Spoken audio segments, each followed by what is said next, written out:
तो पिलाମାନେ ଆଜି ମୁଁ ସମସ୍ତଙ୍କୁ ସ୍ୱାଗତ ଜଣାଉଛି। ତ ଆଜି ଆମେ ପଢିବା କେଉଁ ପଶୁ ପକ୍ଷୀ ବା ଜନ୍ତୁ କେଉଁ ଜାଗାରେ ରୁହେ।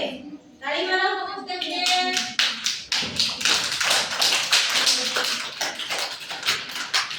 ତ ପିଲାମାନେ ମାଙ୍କଡ କେଉଁଠି ରୁହେ?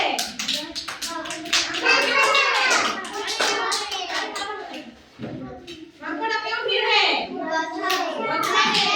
ହଁ ଡାଳରେ ହେଲା।